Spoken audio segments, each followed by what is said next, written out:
Today is May 19th. I'm glad I'm reading that because I honestly had no idea what day it is. And my name is Aaron, and I am the Words and Music Program Manager at the Country Music Hall of Fame. And joining me is my colleague, Ella Marie Sullivan, who is our school manager at the museum. Tonight, we'll be talking to you about school programs at the Country Music Hall of Fame Museum. Before we begin, we want to say a special word of thanks to our school program supporters, particularly the CMA and CMA Foundation, Metro Nashville Arts Commission, and Tennessee Arts Commission. These programs would not be possible without their investment in music education. Please be sure to check out the final slide after today's PowerPoint presentation for a complete list of our supporters. I also want to encourage you to interact by replying to this live video stream with your questions and comments. We'll respond to them throughout the hour. One disclaimer, while this is being streamed live, it will remain on the Keeping the Beat Facebook page for future reference. So as such, your comments will remain a part of the archive. So to that end, Ella Marie, you want to kick us off? Yeah, thanks, Aaron, for the introduction. I'm going to go ahead and pull up my PowerPoint for you all, and we will get started. All right, can we see that, Aaron? Perfect. Excellent. So as Aaron was saying, we're here to talk about school programs from the Country Music Hall of Fame and Museum. So we're going to go over some of the things we offer, some of our educational experiences. So these experiences are available on site if you're available to bring your students to come see us at the Hall of Fame. But as we understand, that might not be a possibility. So we do have virtual options that we're going to talk about, and I'm going to preview some increased virtual offerings that we're going to be delivering as the season continues. Everything that we do is grounded in the standards. The goal is for it to be academically rigorous, but still engaging and entertaining for students. We offer programming that's student-facing, but we also offer programming that is teacher-facing too. So we'll get into some of those different opportunities. And my favorite thing about working at the Country Music Hall of Fame is that we are free to low cost for students in Tennessee. So I want to promote that as much as possible. And at the end, we'll go over some more detailed pricing schedules. But just remember that most of these opportunities are free to low cost.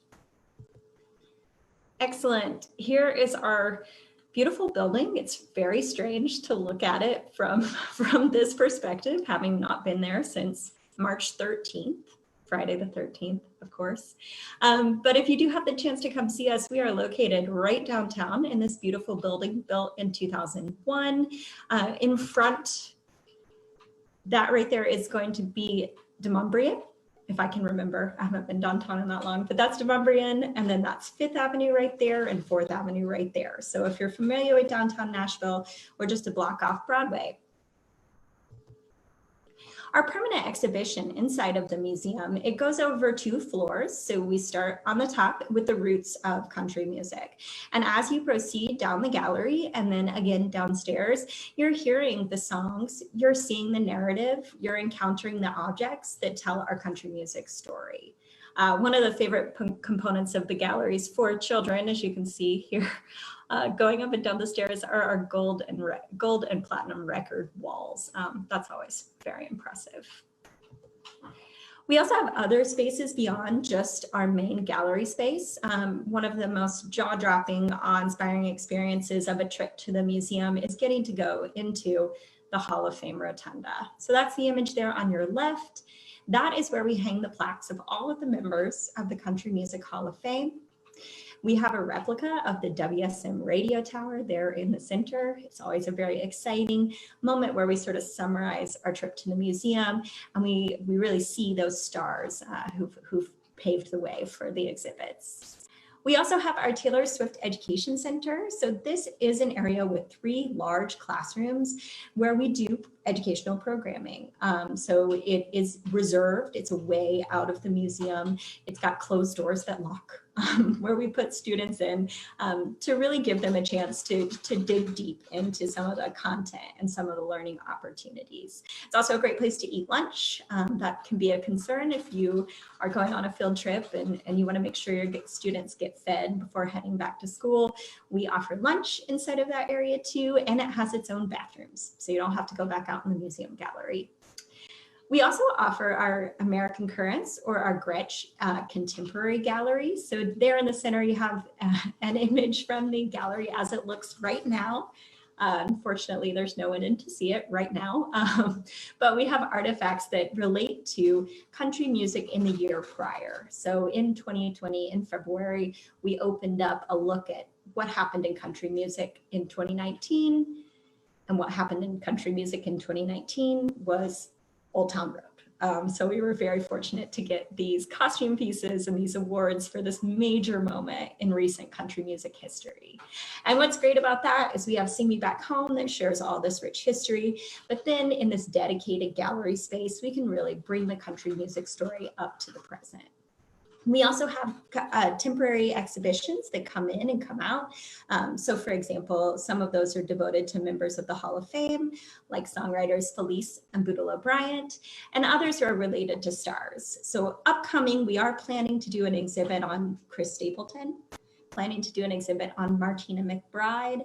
So those folks and their objects will be on display inside our museum. Great, so we'll transition, that's the building as a whole, and that's what you can experience, but now we'll jump into things that are specific to schools and specific to Tennessee schools. So these are programs that were designed with your students in mind, with your curriculum in mind. So we'll work a little bit through those.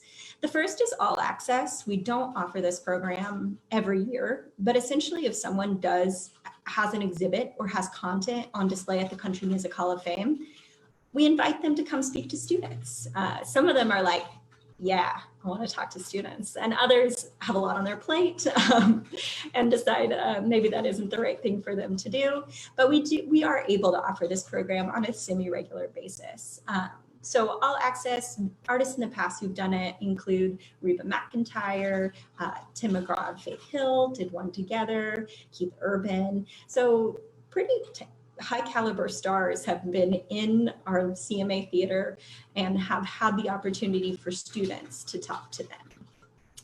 Another program we do in the CMA theater, and that's what's pictured in that large picture right there.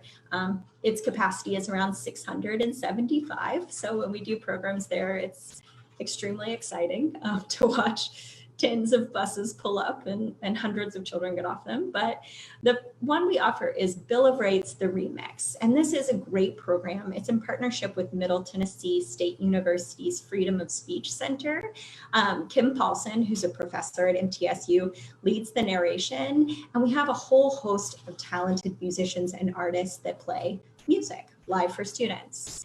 The theme is the Constitution. So they work their way through our most fundamental and basic rights as Americans, and they play songs to illustrate the points. So you have more traditional expectations like Yankee Doodle, but there's also Oppa Gangnam Style gets played, occasionally Beyonce.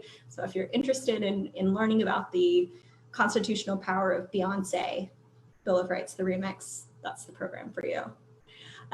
We also offer a program called Is It a Fiddle or Violin? I should say that Bill of Rights, the Remix, that's going to be a middle school and high school audience, but Is It a Fiddle or Violin is an elementary aged audience for the most part. As I said, we're located right downtown. That means that we are diagonally across the street from the Schermerhorn Symphony Center. So we took advantage of our location and we partner with them on this program. We offer Is It a Fiddle or a Violin about once a month. And what happens is students tour the Country Music Hall of Fame and Museum, and they tour the symphony. And then the culminating activity is we have two musical artists, you can see them right down there in the bottom left image, that play a fiddle and a violin.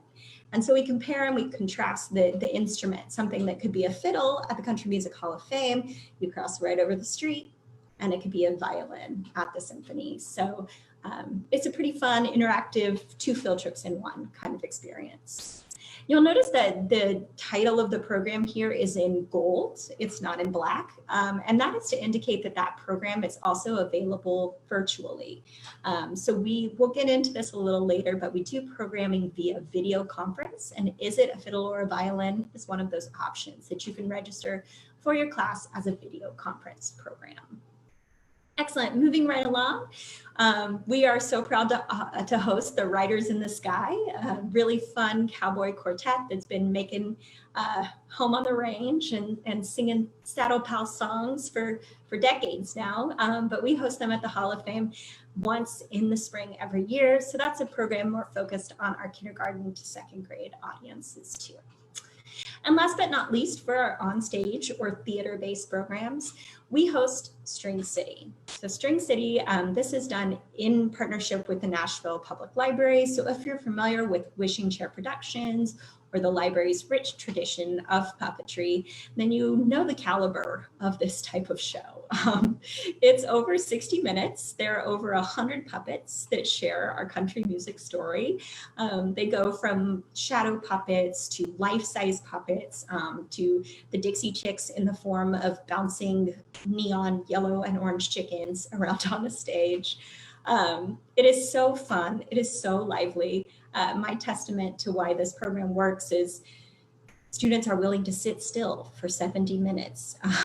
After the show, that's when the longest line to the bathroom is. So that's my testimonial for String City, is that students don't even want to miss a minute of it inside of our theater. So String City is offered twice a year. We usually do it on the week of the 4th of July, and we also do it the last week of November into the first week of December. So we do 2 shows a day. It's a great, wild and crazy week, and it's something we look forward to all year. Awesome, so those are our onstage or theater-based programs. Now we have our regular programs. So when we say onstage programs, the way we sort of differentiate is those programs are in a theater and they have a date assigned to them. So we say, we're gonna have Riders in the Sky on February 28th. We're gonna have Bill of Rights, the remix on March 14th. And that's how those programs are scheduled. These programs are regular programs. Those are available all throughout the year. So you call us, you say, hey, I wanna take a field trip on September 4th, and I wanna do any of these programs that are listed here. So the first is specific to our music teacher audience. We have student performances. So you can come bring your band, you can come bring your choir, and they can either perform in front of the museum. There's also potential to perform inside the lobby of the museum.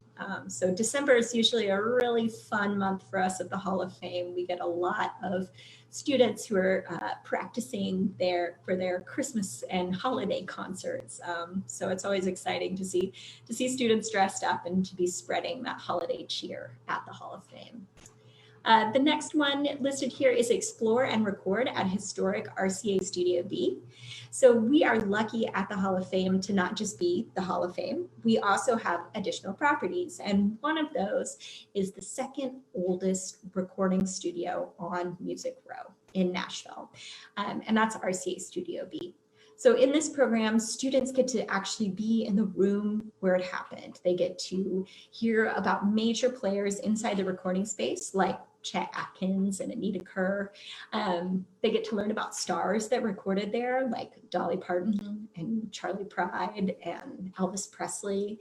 And anchoring the experience is really some of our STEAM components. So we talk about sound waves. We talk about why the recording studio is built the way it's built and what that meant for its sound and its character. So that's a really cool program that we offer. We also have dazzling designs. So you see my friend with her paper guitar right there showing you her dazzling design.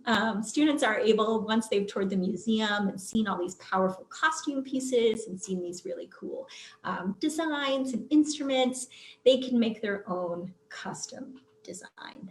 So that's what's happening in that Dazzling Designs program. And then we have a program called Hat Show Print. As I said before, we're not just a museum, we have 2 additional properties. And one of those is actually within the roof of our same building. It's in our footprint, and it's called Hat Show Print. So the story of Hat Show Print, it is one of the oldest still working print shops in the whole country. They have been integral to our country music story, but also just a business story in general. They've done promotion for theaters, for different shows, for air conditioning units. They've really done it all. So going on a tour there, you get to see these 160-year-old wood blocks that were used to advertise on campaigns and to advertise for country music shows. And students get to make their own hatch print at the end. So they actually get to experience the art of letterpress. And then these last two, again, those are in gold because that means that we can offer them virtually. The first one is Songwriting 101. We go through the most fundamental parts of a song. So we describe what the chorus is, we describe what the verse is, and then students working with a real Nashville songwriter are able to come up with a whole song in an hour. It's got a ton of energy to it. It's a really fun, super creative, sometimes a little chaotic, but that's how art goes, program where students really find out the fundamentals of songwriting. And we know that songwriting is such a key and essential part of our country music story. So we're happy to provide that introduction. Now I'm going to turn it over to Aaron to really jump into our words and music program. Happy to. Really quick, Alexis, I'm looking over here and we have some questions and comments and want to address a couple of them before we go on. Chelsea Jones is asking, can teachers apply for Tennessee Arts Commission funding to take their students to these programs? Yep, you sure can. So if you're familiar with the model of the Tennessee Arts Commission, they do have those set dates that open up in the requests. So I always encourage teachers to memorize those dates and be mindful of those dates. If you're from a more populated county, you really have to jump on it fast.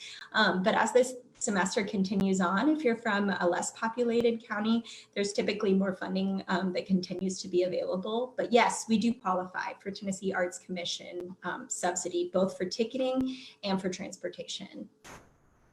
Yeah, and then Alexis is asking a question, which I know we'll probably address later, but I think now is pertinent. How does a teacher move forward on participating in one of these amazing programs you offer? Any one of them, I guess. Yeah, all of our information is available online. So I encourage you to check out our website. It's the whole title. So Country Music Hall of Fame.org. You can also just Google us and we're the first thing that comes up. Also see the link on the bottom of the slideshow there. Oh yeah, we really want you to go to the website. And there's a tab devoted to education. So you can click on that tab, navigate to school programs. We believe that it's a user-friendly website, but if you do have a hard time, or if you have a specific question, you can always email us too. I have our email address at the end of this PowerPoint presentation, but it's pretty straightforward also.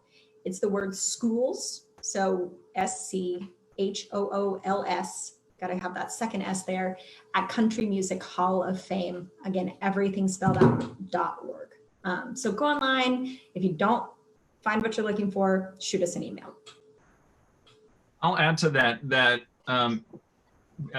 prior to joining the Country Music Hall of Fame, I was in the classroom. I was a music educator for M&PS, and I actually discovered the Country Music Hall of Fame school program offerings kind of later in the game. It wasn't until my last couple of years really that I started to take advantage of what we have to offer as an organization. And as a former classroom teacher, I can't rave enough about the materials. They really are free, but not only are they free, but they're well written. They're all standards aligned, and the content is just really rich, and all the programmings are just fantastic. Bill of Rights, for example, even as an adult, just going into that program, I learned, I think, more in that hour than I did in all of my collegiate and high school studies of the Constitution and government. Like it's just an incredible program, and it's so engaging and fun. The artists that we're able to contract, as well as Ken Paulson, of course, just puts on a fantastic program. Ella Marie mentioned this a little bit earlier as far as sending us an email. Once in a while, we field emails from educators just saying, I teach in this county. These are my students. I'm looking for a program that does this. And sometimes when you go to our website, you can be overwhelmed by what we have to offer. Feel free to just drop us a line, introduce yourself. We'd love to meet you in any way.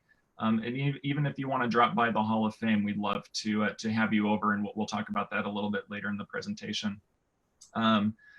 So now we'll go on to the songwriting stuff that we offer, specifically words and music. In the comments, I noticed that Alexa wrote a really sweet note, and I'd love to start with this. She wrote, "My sweet kiddos have been participating in the Words and Music program for over 10 years. Wow, and it is an amazing program." Alexa, thanks so much. We have some fabulous teachers that teach words and music every year. And even then, about 50% of our teachers that teach words and music every year are new teachers. And we offer professional development for words and music. And in that professional development session, we train teachers on how to teach this curriculum, which we're going to dive into just a little bit here. So teachers, once you get that experience in knowing how to teach it and what the methodology is, then you can go back to your classroom and teach it to your students, and then we can facilitate the program. So let's kind of dive into the program a little bit. Words and Music is essentially a 10-lesson curriculum designed to teach students how to write an original song for the first time. Even if students have written songs before, this is really the bedrock of songwriting. So right here in the slide, you can see these are the 10 lessons that Words and Music teach. We start off with what is songwriting.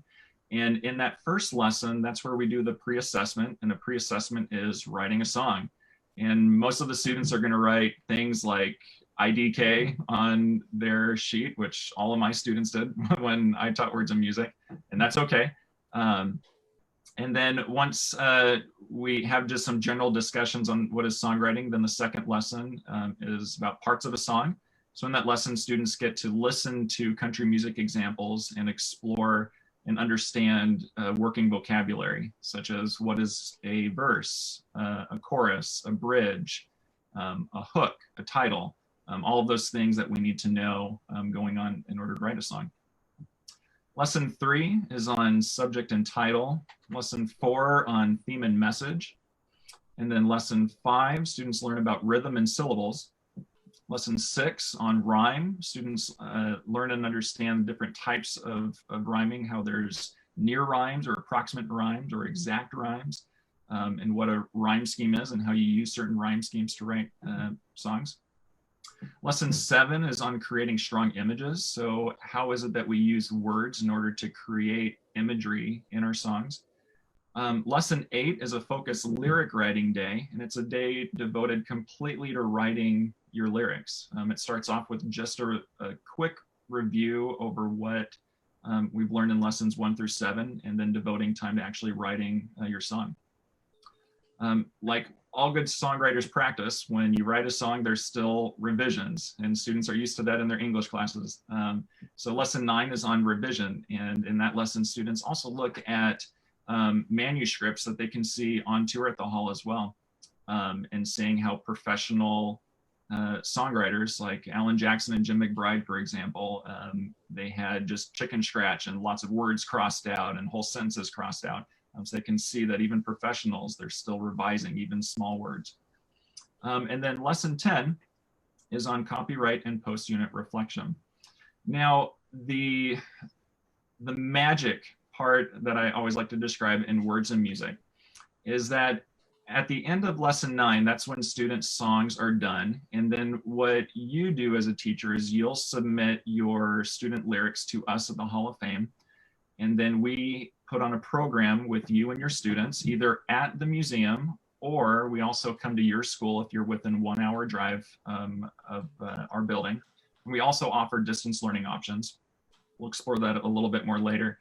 But through these ways, we're able to put on a program where a professional songwriter will set 6 or more of your students' songs to music. So they learn how to write and craft a song, and then they get the experience of a professional being able to take what they were able to write, what they were able to express, and magically turn it into music. We have over 50 songwriters on our roster that we work with, and they're diverse from all different backgrounds and music abilities as well. I can't speak highly enough about the wonderful songwriting staff and team that we have. They're just amazing artists in their own right. And not only do they create music for our students' lyrics, but they also open up an opportunity for our students to have a Q&A session with them, which is a really cool experience for our students to be able to get a sneak peek or a window into what it's like to be a professional musician or a songwriter or work in the music business here in Nashville. It's something that's really unique to us, of course.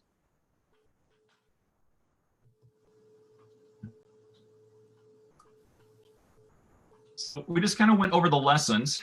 Here on the screen, you can see a sample lesson. So this is lesson 6 on rhyme.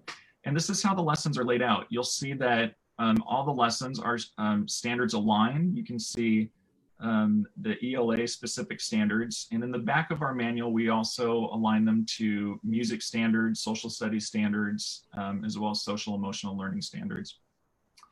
You'll see that there's objectives stated, there's vocabulary, it tells you what you need to prepare. In each lesson, there's a free write, so students explore how to write just whatever's on their mind in the space of 5 minutes, which is a fantastic exercise. There's optional homework, there's brainstorming where students get to discuss amongst each other. There's activities where they learn the content. The scripts for the content, if you don't know anything about songwriting, it's okay. We have it scripted for you if you need to know how to phrase everything right. Additionally, there are music examples that accompany each one of them. Of course, because we are the Country Music Hall of Fame and Museum, all of the music examples are country music examples. The songs that are in the lesson materials, I like to view them merely as suggestions. When I was teaching my students, there were a couple songs that I felt would be better fit to teach them with, and you are all professionals. You can absolutely do that. But the songs that are built in the manual are all fantastic examples, and I would highly suggest you use them as well. Let's see what the next slide is here, Ella Marie. Oh, that's right. So in each lesson, we also have fantastic worksheets that accompany the lessons as well for guided practice for students as they are practicing each one of these skills. Earlier I mentioned the lessons, the standards. So you can see all the standards that they're aligned to. One of the things that I appreciate and love most about sorry, I'm laughing because my kids are screaming in the other room. I know all of you don't have this problem, right? Where you're a parent and your kids are screaming in the other room when you're having like a professional call. It's great. So social emotional learning is something that we're all tasked with, right? I know that all of us, whenever we hear that, it's definitely a bing in our head, and we know that it's an important thing, and it's something that's constantly on our mind. And if it's not, it's something that we're all reminded of by our administrators, by everyone really. Social emotional learning really is embedded in the bedrock of words and music. I'll kind of digress a little bit and tell you a story of my experience in teaching words and music at my school. I taught at a school that had some challenges that I wasn't quite prepared to when I stepped in. And in meeting those challenges, I discovered that I needed to find an outlet or a way to connect, for my students to connect emotionally with the content that I wanted to teach. Songwriting was that avenue that I specifically chose for my guitar class at the time. I had one particular student, I have no other way of better saying it than she just didn't want to be in my class, but she had to be because of the schedule. She was that student that I'm sure all of us can relate to, in the fact that we've had that one student that when they enter our room, you're just like, bless her heart, And you just get through the day. She was incredibly rude, disrespectful, was loud, and you just had to do everything you can just to love this child, to teach them and do everything right. But she just made it so difficult. Well, when I started teaching words and music, this particular student, well, she would always go to the very back of the room, put her feet up, and just yell out, "What are we doing today? I don't want to do that." Just, incredibly disrespectful. But anyways, so we started the free write activity, and she realized I can write whatever I want. That was the hook, and I told her, yeah, you can write whatever you want in this free writing activity. And from that point on, she became into she found that she could write literally anything and express her frustrations, the problems she had at home. As her teacher, I was able to learn things about her that I wouldn't have known otherwise. In my classroom, I had our own policy or kind of framework that I didn't require them to share what they had written. However, I opened up space for them to share if they wanted. And by golly, this girl wanted to share every single day. And she was the first one in the classroom from there on out. And this is no pat on my back by any means, but just a testament to this curriculum and songwriting in general. That about midway through the unit, she, for the first time, told me, "This is the only class I look forward to now." And that was a win. Anytime that we can get students emotionally invested in the curriculum and in the content that we're teaching, and find a true passion and love for it, that's a win. That's what we exist for as teachers, right? So to that end, the part of social emotional learning that we're teaching through songwriting is just inherent and embedded in this content, because students are expressing whatever's on their mind, which we all need. Let's see what's on the next slide here, Ella Marie. Cool. And as part of the unit, of course, we have multiple worksheets. We have fantastic worksheets that help students continue to brainstorm other things if they need extra help in songwriting. These ones in particular that you see on the screen, these are ones that I stumbled across just on a Google search. That's how I discovered words and music when I was a teacher some years ago. And they're just fantastic worksheets for teaching. Before I get into this next session, there are some questions. I haven't read this yet, but let's see. Abby is asking, how do you partner with your ELA teachers with this? Great question. Which teacher is responsible for lesson part? I'm just wondering, because I see my kiddos once a week, and 10 weeks is a lot, especially if there are any disruptions in the schedule. Folks, I'm with you. I totally understand the pressures of being a music teacher right now.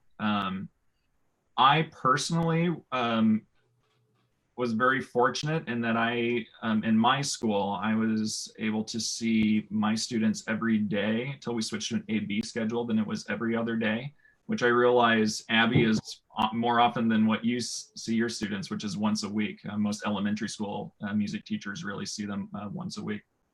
To answer your question, the last part of your question on, I guess, how you see or how you make this work with seeing your students once a week. What I do and suggest is that you pair some lessons together. So this is a 10-lesson unit. What I would do is combine lessons 1 and 2. What is songwriting and parts of a song? Easily combinable. Combine lessons 3 and 4, subject and title and theme and message. Combine lesson 5 and 6, rhythm and syllables and rhyme together. So right there, that would be 3 lessons in the space of 6. Lesson 7 is a little bit more dense. Creating strong images for some students is a little bit more difficult. So I would devote a whole class lesson to that. And of course, you'd want a whole focused lyric writing day for sure. So that would be one way to kind of condense it and really realistically perhaps get it done in 5, maybe 6 weeks if you're teaching your students once a week. Partnering with your ELA teachers, that's a really good question. That when I taught it as part of my my curriculum in my music classroom. I taught it to my guitar students, and what we did, because I saw them every other day, I actually taught them one lesson of words and music. So one lesson songwriting, and then the next lesson we did guitar. And another class I just split the class in half. So we did, it was like 25 minutes of songwriting, then 25 minutes of getting instruments out and so I suggest doing what works in a particular situation. And again, you can always reach out to me and I'm happy to brainstorm and make suggestions. So what I'm presenting today is about 10-15 minutes of about 2.5 hours to an all-day PD that we offer. And at the end of this presentation, I'll give you some more information on how to join in on the PD, so you can get some more training and information on it.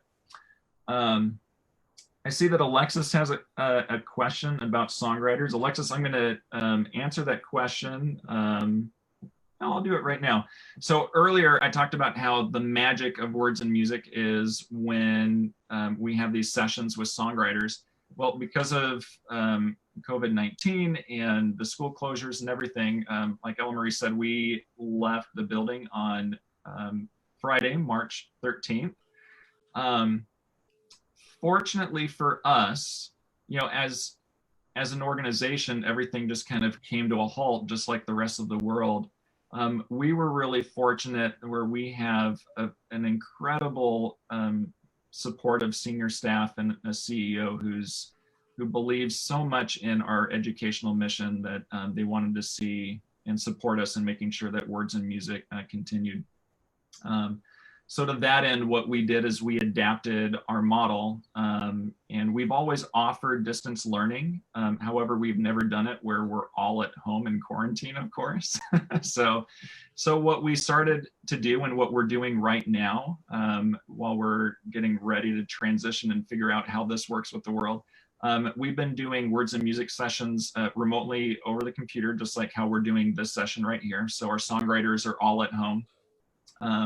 We did one session with an all-girls school in Memphis, and we had a songwriter who was in Minnesota, and then myself and Sydney, our coordinator, who are based here we're all based here in Nashville. We were all able to connect on Zoom and have a session, and it worked great. So we're able to do that way. The other way that we're doing are just simple recordings. So a number of schools, we just couldn't coordinate doing a Zoom session. So our songwriters took their lyrics and created recordings, and they spoke to the students on the recordings and gave them feedback and talked about their experience with songwriting, and then recorded their songs. And we were able to provide that as well. And we're definitely fortunate to be able to get the support to be able to continue in that way as well.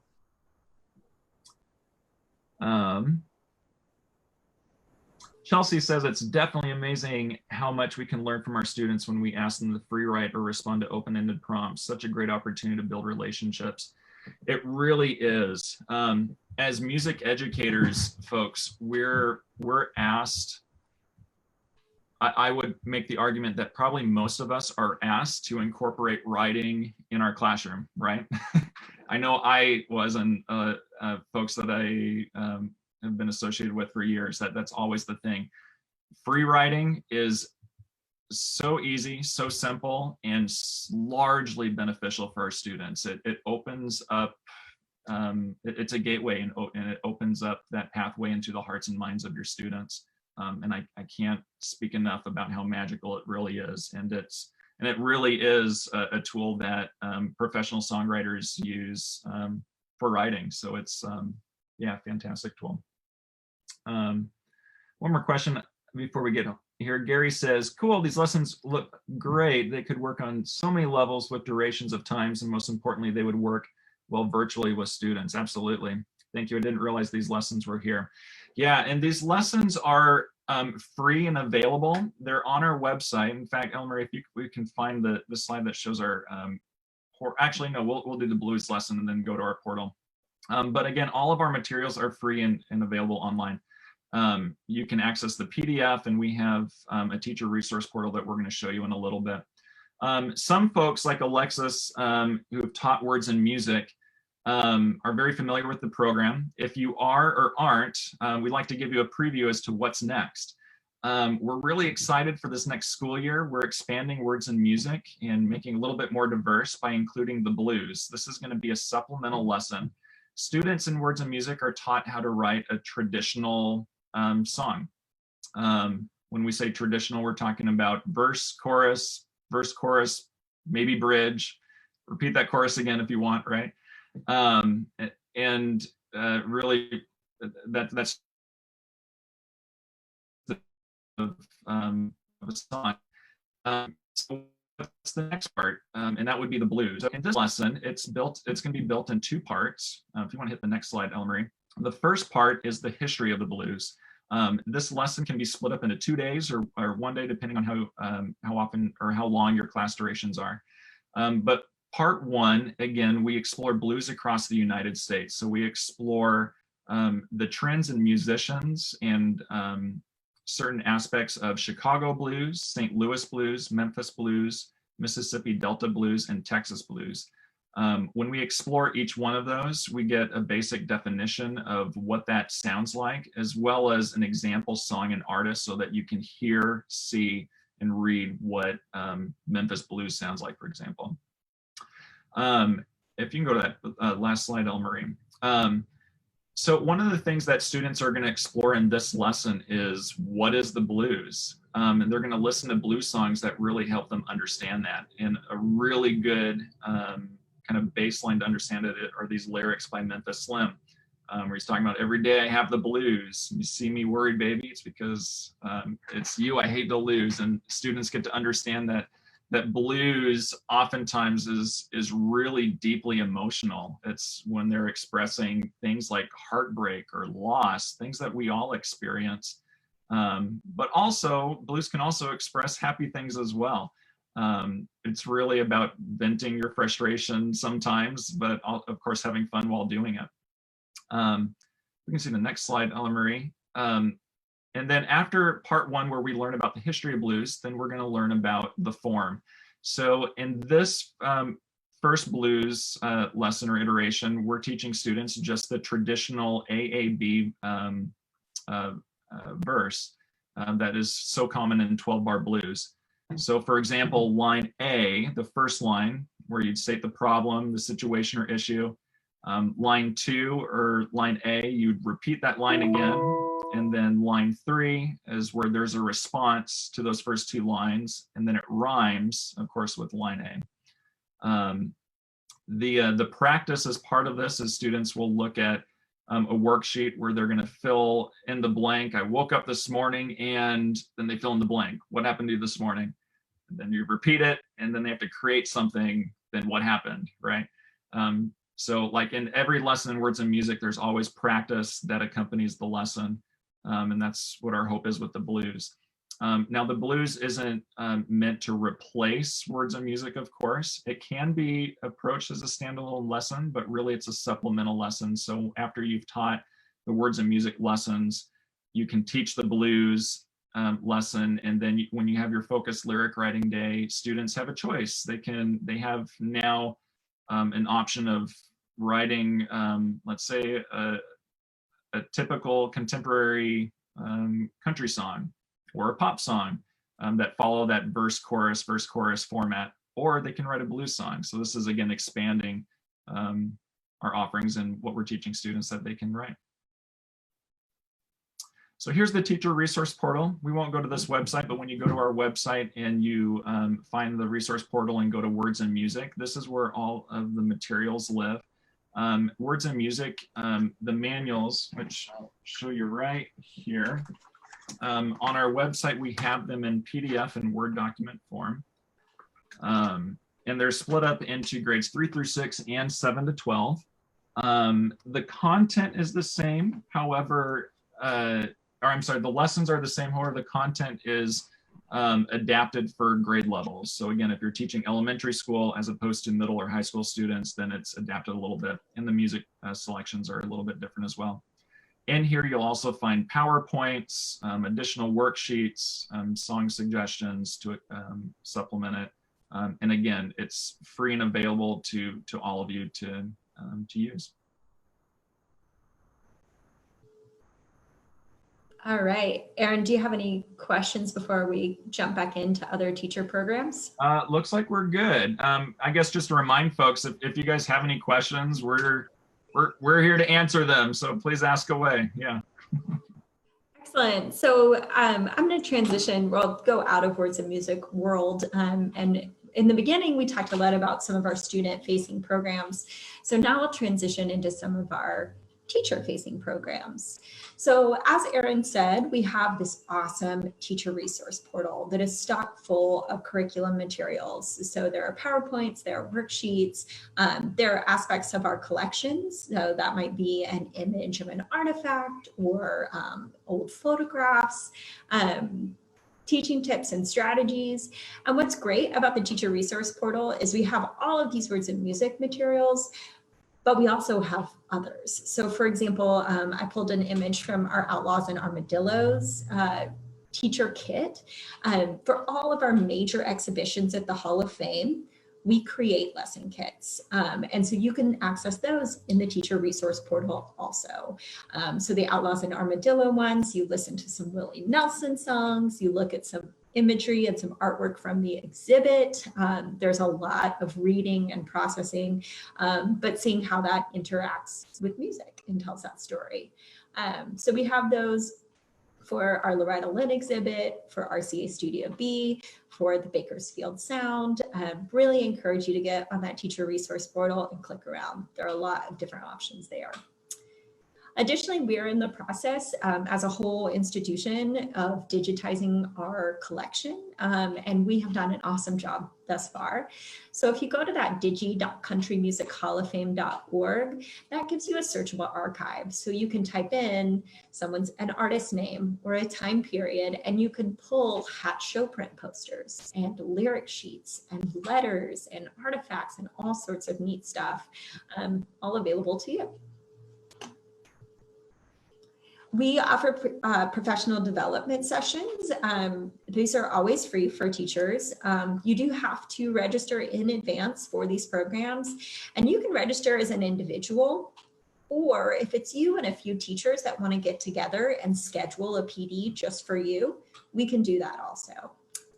So we, at this time, are still planning on having on-site, so that's at the Country Music Hall of Fame, museum professional developments. Our on-site professional developments, we usually do those for a week in July, so you can see the dates and the topics there.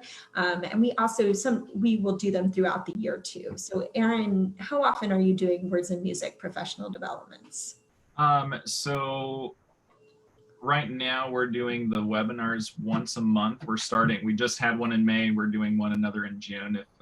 We might offer more if we continue to see a strong turnout. We generally offer about, is it 5 or 6 per school year? It kind of depends on how many folks register, but typically about 6 in person for every school year. Awesome. So as you can see, these are rolling throughout the school year, the opportunity to get some of those professional development credits with us. We're also beginning to put these online in a more meaningful kind of way. So we are offering virtual professional development this summer. I did an American history one on Monday. Aaron did a Words of Music one 2 weeks ago and is going to do one again in another 2 weeks. And our intent is to only sort of grow this opportunity. So keep your eyes on the website, be attentive to what we've got going on, because I think there is only more to come in terms of virtual professional development. Absolutely. Great. So distance learning, luckily we were sort of a little bit ahead of the curve on some of this needing to teach remotely. So our traditional programs that we offer via a video conference format are, is it a fiddle or violin? So we simulate the experience that students have at the Skirmahorn. We have the two instrumentalists. They work through the histories of their instruments. They play for the students. It's highly interactive. It's really entertaining. So we offer that via distance learning. We do Songwriting 101, so that Write a Song Live program.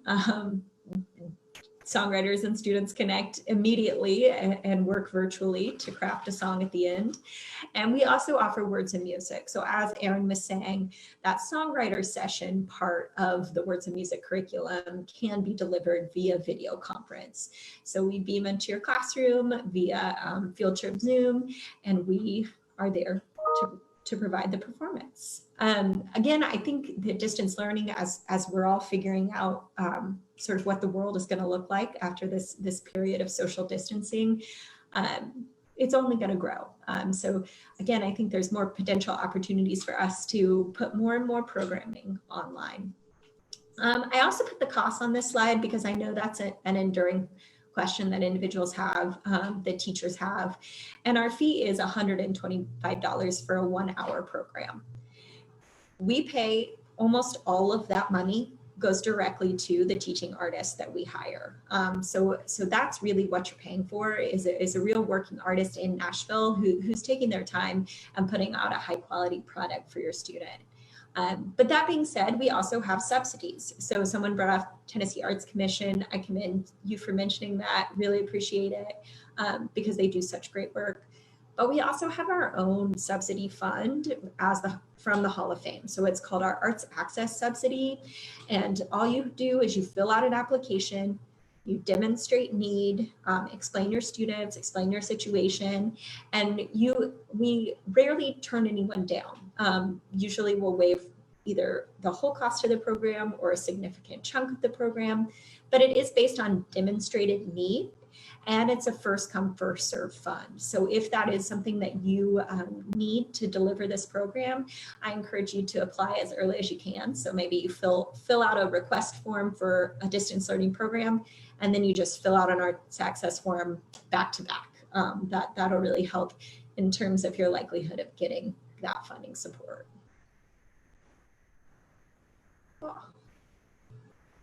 So we, like many different sites, we offer traveling trunks. These are other free options where we send you stuff in your classroom, and it's free for you to use for 2 weeks. For our general music teachers, if you want to check out instruments, we have an awesome collection of instruments. So there's both an acoustic option where we'll send you sort of our core instruments of country music, a guitar, a banjo, a mandolin, a fiddle, and a ukulele. We have the electric version of that, which has some amplified instruments. We will send you an amp. I know you all are all jonesing to get an amp in your classroom. We will provide that for you.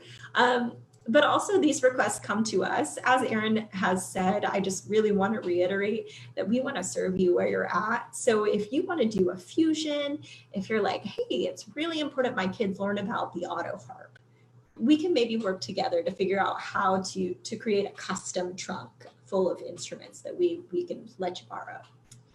And then our newest trunk offering is our listening devices trunk. So I'm going to hand that over to Erin to jump into what's going to be inside of that. Yeah. We love it. We're very excited about the listening devices. You guys want to see me really nerd out? Now's the time. This is fun. I do want to say that since starting, we had one person register for PD online. So awesome. Thanks for registering, and you can do that whenever you'd like to. So like Ella Marie said, we have this new program called Listening Devices. And the program on site that we've been piloting this year is called Listening Technology Over Time. And I'm going to turn my computer here, and hopefully y'all can see this table. I'm going to kind of stay to the side. These are the devices that students get to use in this activity. We set up stations, where students get to explore and ask questions and experiment, listen to music from the era that they're from, and also problem solve, discuss the strengths and weaknesses of each one of these devices. So they are a CD player. Some of us remember these. You know, I think it would be fun as I'm going through this. I know that we're doing the comments. If you all want to make a comment, maybe share like a fun memory that you have of using one of these devices, because I know some of you have probably had experience with every one of these devices, perhaps. For example, me, I remember being on my bike and putting this case around my shoulder, right, and putting my headphones on and stuffing my 5 CDs that were all burned CDs. And at the time, you know, you got them from Napster before you understood what, you know, illegal downloading was and all that. But way cool part of history. I grabbed, and these are some of the CDs that our students would listen to. So when they experiment with the walk or the Discman, they're going to listen to some hit CDs like Shania Twain's "Come On Over" album, and Alexis's favorite, Pearl Jam. I got this for you, Alexis. They're going to experiment with an actual Walkman. Right here we have a boombox. Now, what's really cool about the boombox is that we have a blank cassette. Now, what do you do with a blank cassette, right? I remember when I was a kid, I would sit Saturday mornings and listen to Casey Kasem and like wait, and then right when the song started, I'd hit record and then hit stop, and then I'd be at it like all morning, so that way I could get my mixtape together, so that way I could listen to my mixtape on my Walkman, right? That's just how we consume music. A record player, which we all are familiar with, which I'm so happy to see that we have a resurgence in that these days. You can buy records now at Target. The only thing I don't have up here is a transistor radio. It's actually on my office desk, of all places. And this really cool device, an 8-track player. The 8-track is really fun and unique because it was, of all these devices, I would probably say this was probably the shortest amount of time in history, really. But the students get to see these awesome 8-tracks that we don't see very much of these days. And of course, the last one I forgot to mention is this early iPod. How many of us had these iPods? What was so cool about these, when these came out, they were the size of a credit card, right? Like you could fit 500 of your CDs in your pocket. That was the big deal. And of course, it has an iPhone or an iHome. But again, the activity for this is that you set these up in different stations and students go around. Actually, you want to hit the next slide? I think we can see these questions. Yeah. So for each device, we have a history and an activity associated with them. And on the back end, there's instructions on how to use each one of them. So students, when they're out, when they're with each device, they can discuss, what do you see? What questions do you have about the device? What do you hear? So as they're listening to music from the era that these are from, describe the music of that time. How do you listen to music today? And then problem solve, compare and contrast it. What are the strengths and weaknesses of the device? Why are they not popular today? There's so many really, really cool discussions that we can have with this. It's related to music, of course, as we're listening to music from history. It's deeply related into STEAM, right? We're talking, we can dive into the engineering a little bit with this, as well as the history. It's very rich in the history part. Let's see, I'm kind of derailing a little bit. I know we're close to being out of time, and I want to make sure I get to some questions and comments before we leave. Drew says an 8-track, yes, please. Oh my gosh, I just love this 8-track. So here's the back end of that worksheet where students can see the instructions. So if you don't know how to work an 8-track, the instructions will talk about how you take this 8-track and you insert it in. We might as well do it since we're all here because it's just so much fun, right? You put it in here.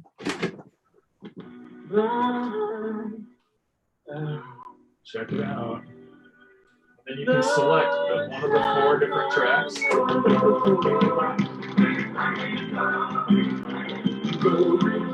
Adjust the volume. Adjust the tone.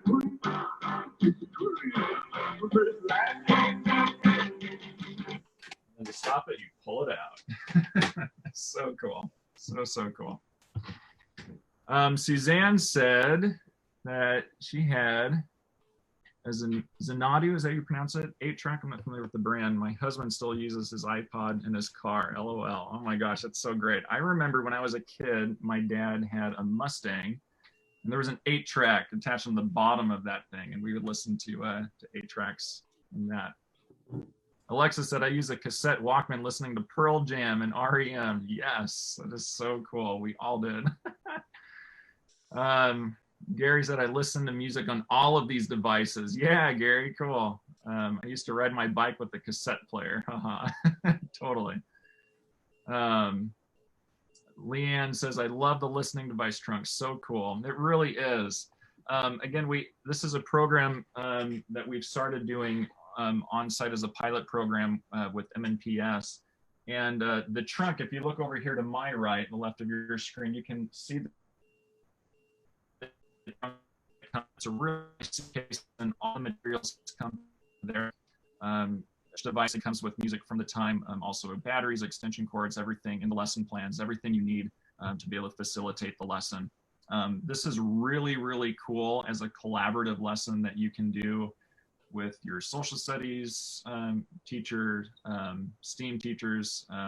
There's just so many avenues that you can go off with this. Tracy says, I would have loved the listening device trunk this school year as I prepared my 3rd graders to come to the Hall of Fame for their STEAM field trip. I still have an iPod in my classroom. LOL. I use it a lot. Yeah, totally. Very cool.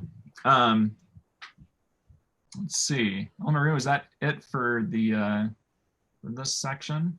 Yeah, that's it for this section. I will say we had so much fun if you participated in those Metro Nashville STEAM programs, watching students engage with these pieces of technology. But what was really fun is their teachers and the parent chaperones who helped guide them through. And they got to say, oh, I used to have this in my living room. And the students were just blown away that mom used to listen to the Fresh Prince of Bel-Air on her boombox back in the day. And it was a really fun point of connection for the teachers and the students in an unexpected way. That wasn't really an outcome we were anticipating for the program, but it was a good one. Awesome. So again, we want to talk about those costs. So on your left, or on my left, I'm not sure that's your left, but we have a nice handy chart here. We are lucky that all schools in Davidson County, whether that's a public school, a private school, a home school, if you're in the Davidson County line, you are free at the Country Music Hall of Fame and Museum. We're so fortunate to get to offer that. That's really a point of pride for us as an organization. So if you're local, please come see us. For Title I students, our cost is $5 a student. For non-Title I schools, that's $7 a student. And then for college age students, that's going to be $11 a student. There's also distance learning, as we said, has a $125 fee with it. But we do all of our PD, we provide all our teacher resources, and all our trunks are going to be for free also. And then hopefully in the biggest font on this whole page is that subsidies available reminder. So whether you work through TAC or you send in a request to us, we can provide funding support for ticketing, so your admission cost into the museum, and for transportation. So even though the cost might be low for your student and for your students, it might be insane to put them on a bus and pay, this amazingly large sum of money once you look at the whole thing. We get that. We do not want cost to be a barrier in any way to you being able to experience these educational programs. So that's something we really take seriously, is meeting teachers and students where they're at and providing funding support within reason. Great. And that's my last slide.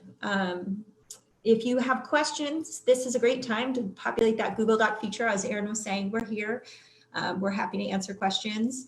I also put that email address up on the screen for you all. Send us an email. That goes to everyone on the team.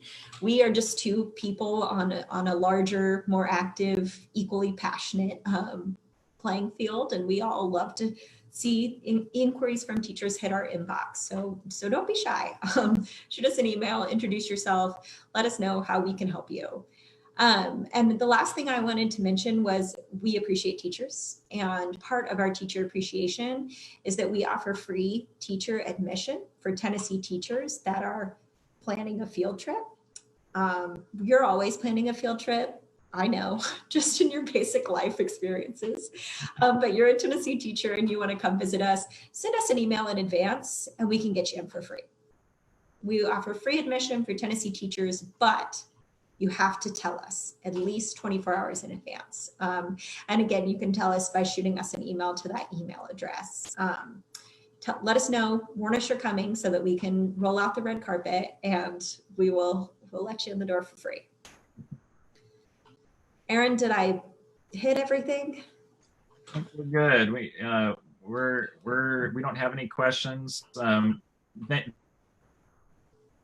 Thank you for all the thank yous that you're all leaving. We appreciate all the work that you do, educators. You are really our heroes, and you're the heroes in the lives of the children that we all serve. And I know this is a really crazy, confusing, and hard time for us, but especially our students. And I know a lot of you are helping even today, packing up students' stuff or having them come to pack up their stuff. And anyways, our hats are tipped to you all. Thank you for all you do for all of our students. And we're here as your support and the support of students. And please always reach out to us. We're happy to help you in any way that we can with all of our school programs offerings. Awesome. Thank you guys so much for sticking with us. Erin really covered it. I put up this last slide as promised so you can see who our funders are. But overall, we really appreciate y'all, and we so appreciate TMEA giving us the opportunity to talk to you guys today. If you want to continue, definitely tune in to Keeping the Beat on weeknights on Mondays, Tuesdays, and Thursdays at 8, 7 Central. Follow us on Facebook, Instagram, and don't forget to like and share. Our next show is Thursday, May 21st, and the presenter will be British cellist, composer, and vocalist Ayana Witter-Johnson. We were talking before this, and we think it'll be around 1 o'clock in the morning when she is able to call in from overseas. So that will add a fun component to the presentation. If you are interested in hosting an episode, you should apply via tnmea.org. Thanks for watching. Thank you all.